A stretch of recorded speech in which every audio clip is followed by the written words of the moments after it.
जसं प्रत्येक गोष्टीचं म्हणजे माणसाची पंचतत्वापासून बनलेली माणसाची म्हणजे ही शरीर आहे. आता यामध्ये धातूंना सुद्धा तितकंच महत्व आहे. बघा, जसं पितळाच्या पातेल्यामध्ये जर का आपण जेवण बनवलं तर ते माणसाची रोगप्रतिकार शक्ती वाढते. शरीराला सर्वार्थाने उत्तम आहे पितळ. तांब्याच्या भांड्यात पण तितकंच महत्व आहे. उष्णता कमी करतं, शरीराला तुम्हाला लोह मिळतं. लोखंडाच्या भांड्यामध्ये सुद्धा जेवण बनवल्याचं तेच प्रकार आहे. रक्तवाढीसाठी लोखंडाच्या भांड्यामध्ये, जेणेकरून लोह बॉडीला मिळते.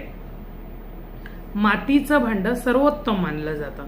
पण आता मातीची भांडी प्रत्येकाला शक्य नाहीये, कारण की ते पडलं की ते फुटतं. प्लस ते म्हणजे साफसफाई करणं हे ते सुद्धा शक्य नाही. पण मी म्हणते की आता परत बघा, तुम्ही अनेको किचन चॅनल्स बघत असाल, ज्या बायका जेवण बनवतात चॅनलवरती भांडी दाखवतात. जास्तीत जास्त पितळाची, स्टीलची, तांब्याची आणि मातीची हीच भांडी दाखवली जातात आणि लाकडाची. याच भांड्यांचा उपयोग जास्तीत जास्त करताना दाखवत आहेत, कारण की त्याचं महत्व माणसाला आता हळूहळू परत पटवू लागलेलं आहे. ॲल्युमिनियमच्या भांड्यामध्ये जर का जेवण बनवलं तर राहूचा अंमल आहे ॲल्युमिनियम या धातूवरती. आणि आता त्याच्यामध्ये जर का आपण जेवण बनवलं तर माणूस चिडचिडा स्वभावाचा होतो.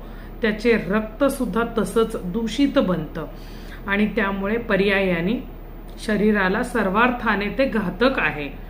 हळूहळू तुमची हाडं कमजोर होतात, मानसिक शांती बिघडते आणि सगळ्या गोष्टीवरती त्याचा परिणाम होतो. घरामध्ये चिडचिडपण येणं, भांडणं होणं, त्याचप्रमाणे अनेको प्रकारचे रोगराई सुद्धा ह्या ॲल्युमिनियमच्या धातूतून लागतात. म्हणून जास्तीत जास्त स्टील, पितळ, तांब, माती आणि लाकूड याच गोष्टींचा वापर करा. स्टीलची भांडी, आता डबल कोटिंगच्या कढया वगैरे सुद्धा आलेल्या आहेत, तर त्या जास्तीत जास्त वापरा. तुमच्या मुलांवरती, तुमच्यावरती, सगळ्यांवरतीच त्याचे सकारात्मक परिणाम होताना तुम्हाला दिसतील. तर हा एक एक भांडं बदलायचा प्रयत्न करा. हळूहळू तुमचं सगळं किचन चेंज होऊन जाईल. तर असा बदल नक्कीच करा, हा जो सगळ्यांसाठी चांगला आहे. जय भवानी, जय जगदंबा.